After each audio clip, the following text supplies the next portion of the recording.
Cancer, the word no one wants to hear, instantly brings to mind things like surgery, radiation, chemotherapy, and all the horrible side effects that go along with those. I know firsthand. I've been through it with both my parents. Thankfully, my mother's a survivor. Sadly, my father is not. I want to take you on a journey, starting in an unlikely place of agriculture and end with what I believe is a better way to treat cancer without all the horrible side effects. I grew up here on a farm in Northern California, and we grew crops, and we also did some of the processing of those crops. And when I was in college, I started experimenting with a way to improve the dehydration process. And my idea was to use vacuum in that process because vacuum lowers the boiling point of water and will allow us to dry the crops quicker at lower temperatures and hopefully with more efficiency and a better quality product. My idea, I took some time, designed a prototype, started experimenting with infrared light and vacuum, and I ran into a problem. Typical dryers, like your clothes dryer at home, uses heat, hot air, to heat the product, the clothes, and then the air carries the moisture away. The problem is under vacuum, there's no air. So I had to come up with a different way to transfer heat energy to the product. My solution was infrared light. So I built a prototype, and I started experimenting, and I found the science of spectroscopy. And spectroscopy uses light to analyze different compounds by looking at its transmission, its absorption, and its reflection per wavelength of light. And I was amazed that there was this science that was developed in the 1850s continually be developed until today. And there was these huge databases of basically spectra of every known compound. And it was only used as an analytical tool. I wanted to put this to work for processing. Now, spectroscopy the science uses a spectrometer to create a spectrograph. Now, these are great big words, sounds very complicated, but it's a very basic concept that I can demonstrate with a couple laser pointers.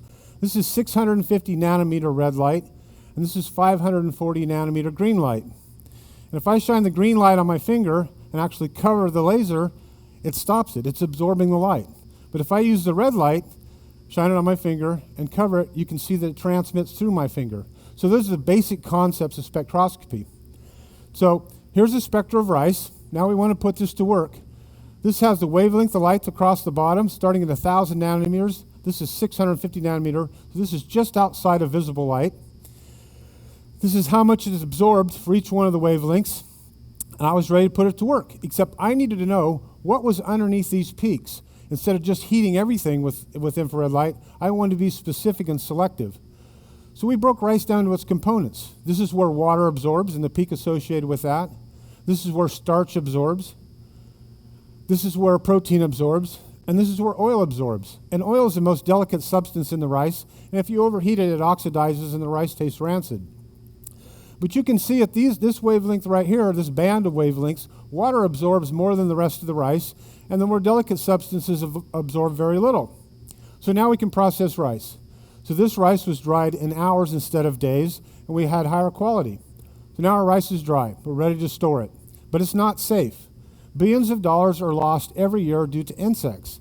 This is a flower beetle. You've probably run into them in your pantry at some point. And they're typically controlled using pesticides applied directly to the food or the crop, and they have the potential to leave residues that can be harmful.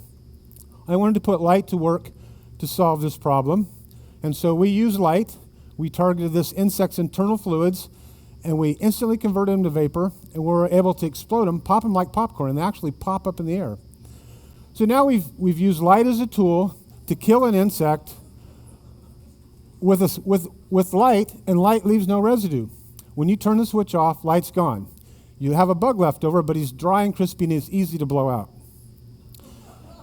Next we started with a big bulk process. We dialed down to insects, and now we're dialing down even farther to microbes. So this is a picture of a sterilization tunnel that we developed for a local company, SunSweet. This is down in Yuba City. And so these are sealed bags of fruit going through a tunnel, and these are infrared lights on top and bottom, and the light shining through the package to sterilize the fruit inside. And it's important that they're sealed because then there's no chance of recontamination. So this has allowed SunSweet to market a preservative-free product. This typically would have had potassium sorbate on the fruit to keep the microbes under control. So Now we'd learned quite a bit about light. I wanted to take this to medical. So what you see here, this is looking through a window into an infrared vacuum chamber, and this is a silicone breast implant. And like the drying of rice, to cure silicone, we needed to evaporate the solvent. So we tuned the infrared light to xylene, the solvent, and silicone, and we were able to cure the silicone in an hour instead of 24 hours. And we were also able to sterilize this. And you can eat bugs, and they're kind of unpleasant. Microbes can make you sick, but if you implant a microbe into the body, it can be life-threatening. Next, we move to human pathogens. This person is being treated for onychomycosis or toenail fungus with a laser. We developed this process, licensed it to a local company. They turned it into a medical device and marketed it around the world, and thousands of people per month get treated with just pure light to control pathogens. So we've seen this as a powerful tool. I wanted to put it to work for cancer. So my co-founder, Larry Zulch, and I went down to the National Science Foundation Center for Biophotonics in Sacramento, the center of light's interaction with biology. We met with their senior scientists, and we gave our presentation, and at the end of the presentation, he goes, well, that was great, but I got to tell you, people have been shining lasers on cancer for a lot of years, and they've had no results. What makes you different? And so we told them that we had a different approach, and our different approach in light treatment was being wavelength specific, as we saw in rice and in insects and in microbes, and we had to pick the right target. So as with rice, we had to pick the water target, the right peak, and we had to have a different way of applying light. So as the scientists mentioned, that if you just shine light on cancer and healthy tissue, everything will be affected. So we had to find a different way. So we used pulse light. So let's look at the wavelength and the target first. So this is a spectrograph again, cancer in red, normal tissue in blue. And you can see at this wavelength, normal tissue absorbs more than cancer. But at this wavelength, and in these wavelengths here and here, cancer absorbs more than healthy tissue. So what we had to do is understand what is absorbing under these peaks and find some compounds that were overexpressed in cancer that would allow us to affect the cell physiology of cancer. Next, we had to change the way where people were applying light to treat cancer. So we use an ultra-short pulse laser. Our laser has 100 femtosecond pulses. And to get that point across to you, how short that is, light travels around the world about 7 times in a second. So imagine with me, we take that 7 circumferences of the Earth and we stretch it down into a straight line. It reaches most of the way to the moon. Now imagine you take a human hair and lay it across that line. The line represents how far light travels in a second, and the hair represents how far light travels in 100 femtoseconds. Very, very short. And why that's important is when you have pulses that short, they're often on faster than light can occur, faster than heat can occur. And to demonstrate that or to express that, this is a brass housing of a Sidewinder missile. And they've used an ultra-short pulse laser to cut through the brass without igniting the rocket fuel inside. And why that's important to us is because we need to be able to keep the thermal energy confined to the molecules that are overexpressed in the cancer cells. So a couple things you need to know about cancer. One, there's this natural process that goes on in our body every day called apoptosis. Cancer turns that off. When a cell gets to the end of its life, there's a natural programmed cell death. The cell gets a signal. It goes through this great process of disassembly. The nutrients from that cell get spread to the surrounding cells and actually makes them more healthy. And then the waste is carried off through the lymph system. The other thing that happens with cancer is growth is accelerated. So we have cells that aren't dying when they're supposed to, continuing to divide and multiply, and this is sped up in cancer. So those two things constitute cancer. So we chose skin cancer. Skin cancer is easy to get to. We can see it. We can shine light on it without having to worry about going into the body farther. And of skin cancers, we chose basal cell carcinoma. It's the most common form of skin cancer and the most common form of all cancers. The other thing is about basal cell carcinoma is it very rarely metastasizes. So melanoma kills more people, but if you have it, you need to get it cut out immediately before it spreads to the rest of your body. So we have a cancer that's easy to access and safe to test. This is an OCT imager, and our biology team is looking through skin in real time so we can look at the cells underneath. It works much like an ultrasound. It shoots light down into the tissue and measures the reflected signal back. And this is two images. And this top image is of a basal cell carcinoma, and you can see the tissue's raised up, and this dark shadow is the actual tumor. This is 3 days after treatment. And you can see that the mass has gone away, and there's just a few shadows. This is mostly normal tissue after just 3 days. This is the device that we use for that. This is what we call our ScanStar laser. This is where the laser light's generated in the amplifier.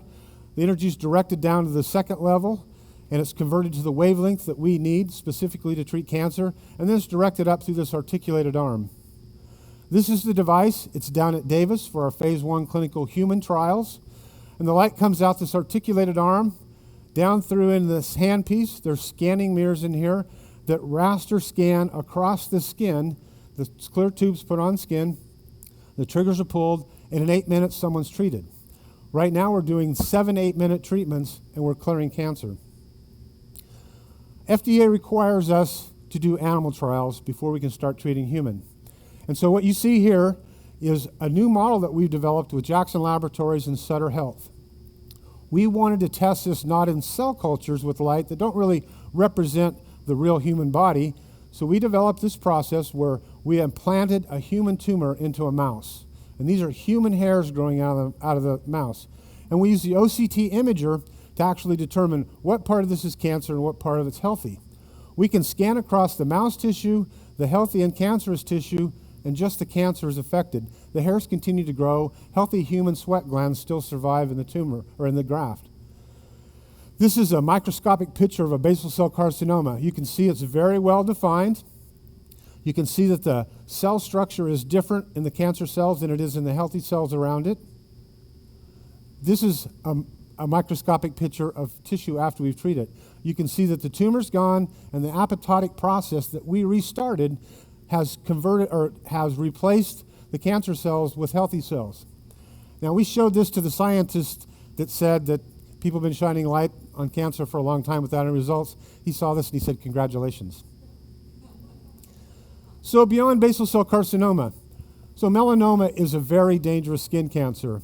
But we think we've learned enough in our basal cell work that we've now started our research for melanoma. It's going to be tricky to work into a human model, but we're going to continue and see if we can't do that.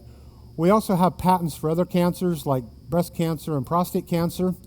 We'll have to learn a little bit more before we can get deeper into the body. In our research, we've run across some very interesting things. We send all of our pathology, our samples out to a third party so we can have an unbiased opinion. And we always send those samples out blind. So there's no bias at all. They don't know which ones we've treated and which ones we haven't. And we got a call from him one day, and he says, "Please unblind me on these samples."